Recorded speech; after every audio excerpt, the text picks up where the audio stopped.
Hello, good morning, students. Please subscribe the channel, drop a like, share, and comment. Today's transcription number 356 of Sir Kailash Chandra's volume number 17 on the speed of 100 words per minute.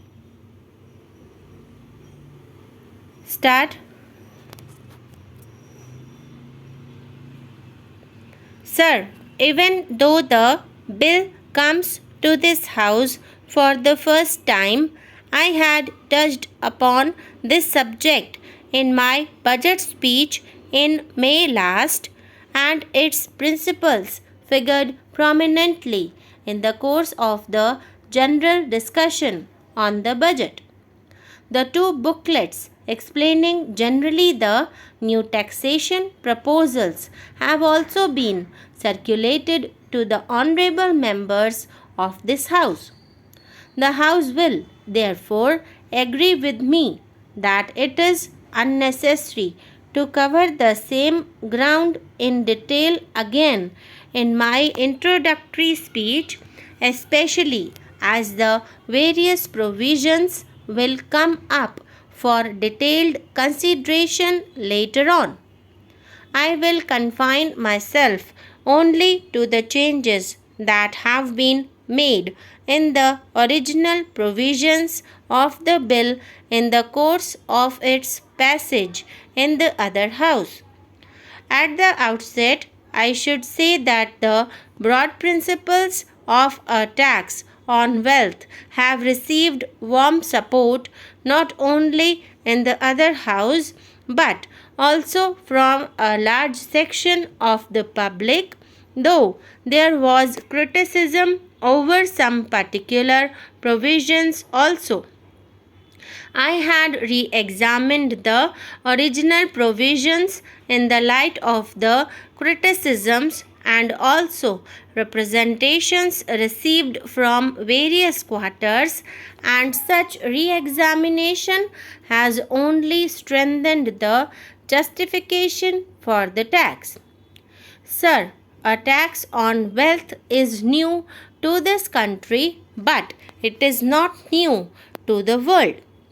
It constitutes a very vital element in the taxation systems of most progressive countries, particularly in the European and American continents. Its importance should not, in my opinion, be judged purely from its revenue content. I do not for a moment say that revenue considerations should be absolutely ruled out, as they are very important, but the real importance of the tax from my point of view lies in the fact that it facilitates the reorientation of the tax structure into an integrated pattern.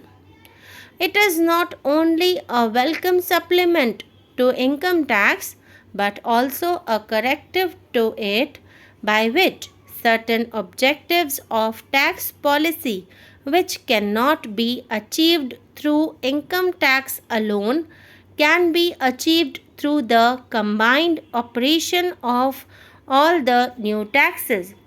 Sir, in this connection, I may mention that there has been much controversy about the question of levying wealth tax on companies.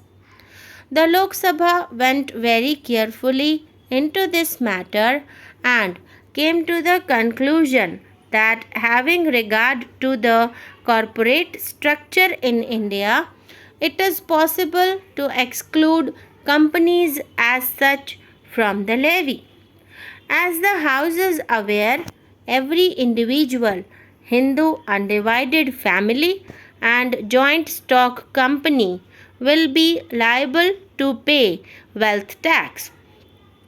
So far as individuals are concerned, the exemption limit is rupees 2 lakhs, and for companies the limit is rupees 5 lakhs. No changes have been made by the other House in regard to the limits for these two classes. For Hindu undivided families, the exemption limit has been raised from rupees 3 lakhs to rupees 4 lakhs. At the same time, the next slab range has been reduced from rupees 10 lakhs to rupees 9 lakhs. Taking companies first, all companies, whether public or private, and whether Indian or foreign, are liable to pay wealth tax. Ordinarily, a resident company will pay the tax on its total wealth, whether such wealth is held in India or outside. A non resident company, however, will pay the tax only on its Indian wealth. Under Clause 45, certain companies are totally excluded from wealth tax. The bill, as it originally stood, excluded banking companies, insurance companies, and certain financial institutions sponsored by the central government. To this list has now been added shipping companies and institutions for the promotion of art, culture, commerce, etc., which are not established for the purpose of making profit and which are registered as companies for the sake of convenience of administration. Another important change is that a wealth tax holiday will be granted to industrial companies for 5 successive assessment years immediately following the date of incorporation.